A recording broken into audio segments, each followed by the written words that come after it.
Buongiorno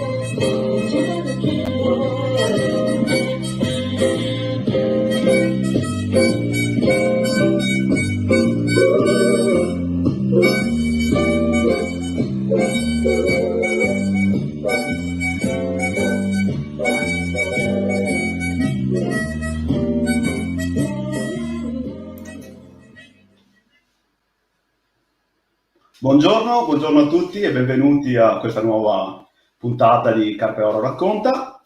Come credo sia evidente anche ai meno attenti e come era stato preannunciato da Marco Ludovico, da questa puntata ci sono io, Samuele Guizzon, e sarà un alternarsi con Marco, perché appunto Marco ha dei nuovi impegni lavorativi che lo terranno impegnato alcune domeniche, alcuni sabati mattina, quindi sarà appunto un piacere dare una mano a Marco in questa conduzione e soprattutto è un piacere e un onore partecipare a questa trasmissione che tanto ha dato a tante persone.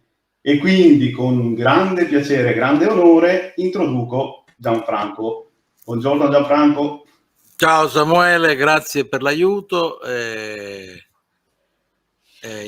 incrociamo le dita.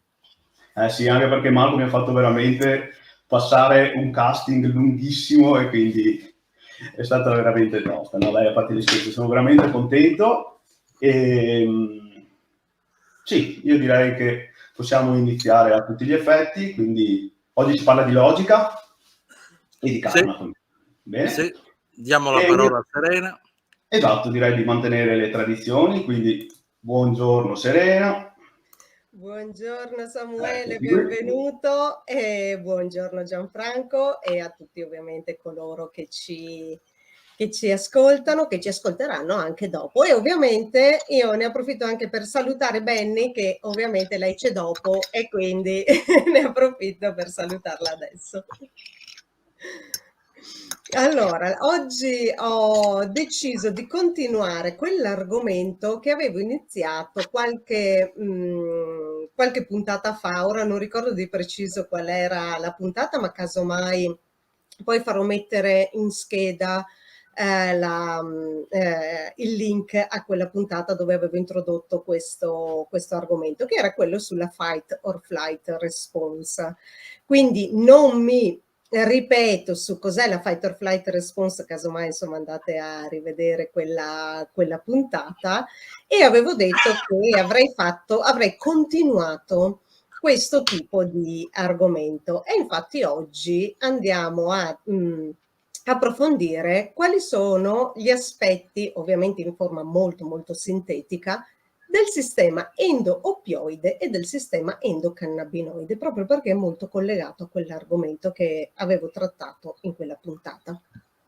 Quindi qual è lo stato comune dell'essere umano? Beh, l'essere umano comune attiva costantemente la cosiddetta fight or flight response, ossia risposta di lotta o fuga. Però oggi l'essere umano non è sottoposto a pericoli dovuti alla natura come attacchi di animali feroci, e quindi come mai è sempre su questo, attiva sempre questo meccanismo neuroendocrino? Beh, gli attacchi sono dovuti principalmente alle parole. Adesso vediamo come. Le parole possono essere dette, pensate, scritte, possono essere parole che arrivano dai media, dagli ambienti religiosi, dalla politica, dalla società, dalla famiglia, quindi da qualsiasi persona che noi consideriamo una autorità, consciamente o inconsciamente. Essendo l'utilizzo della parola l'esercizio più praticato dall'essere umano nella sua vita, comprendiamo perché succede quanto ho appena esposto.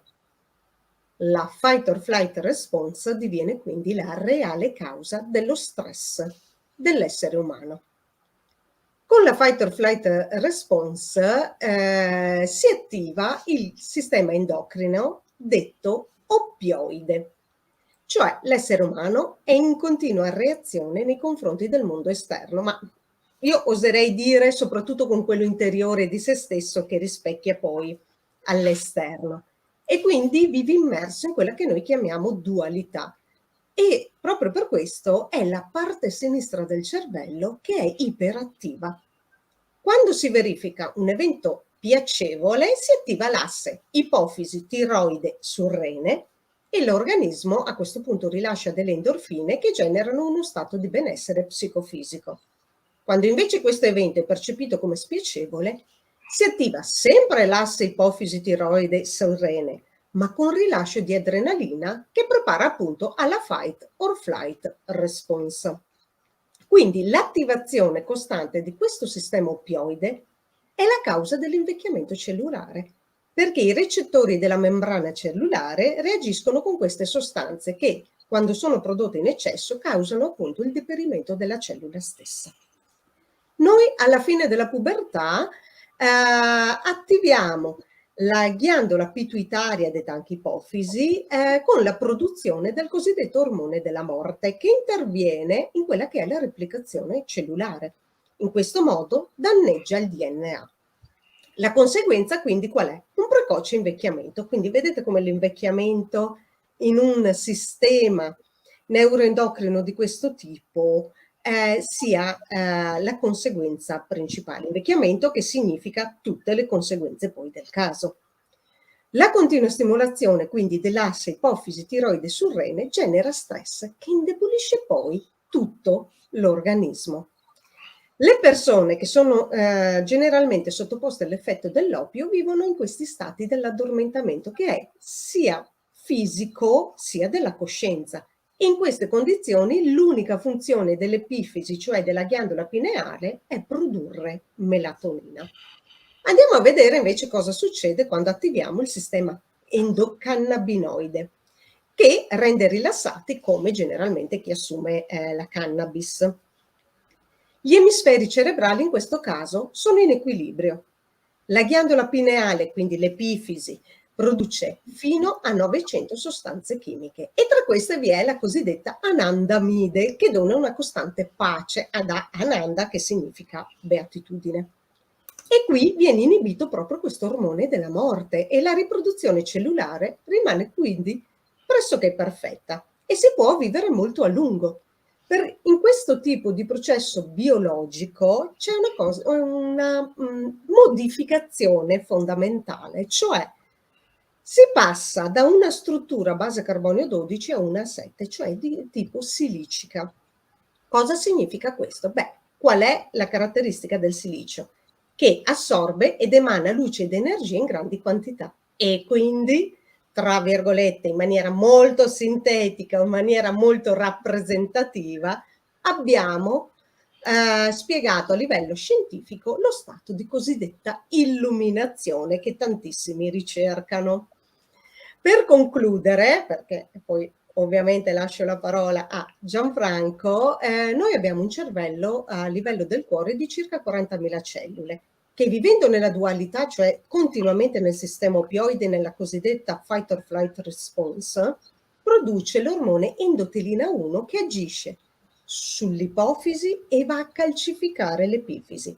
Vivendo nel cosiddetto 1, si attiva il sistema endocannabinoide producendo l'ormone natriuretico atriale che porta la ghiandola pineale al suo massimo sviluppo. Quindi le persone felici e le persone depresse o tristi hanno semplicemente un'attivazione di sistemi differenti. Qual è la bella notizia? Beh, che possiamo comunque scegliere noi, in base alla nostra attitudine alla vita, quale dei due andare ad attivare principalmente. Io con questo mi fermo qua e lascio ovviamente la parola a Gianfranco e a Samuele. Caspita, sei una bella tecnica oggi, eh? Sì, sono andata molto perché avevo iniziato questo argomento qualche domenica fa e allora lo volevo concludere, ma che in realtà rispecchia molto il modo di pensare che abbiamo noi esseri umani. Quindi è, diciamo, spiegato a livello neurofisiologico ciò che in realtà noi facciamo tutti i giorni con la nostra mente. Bene, grazie mille, ti congediamo e io darei la parola a Gianfranco. Ciao a tutti. Ciao, ciao Selena.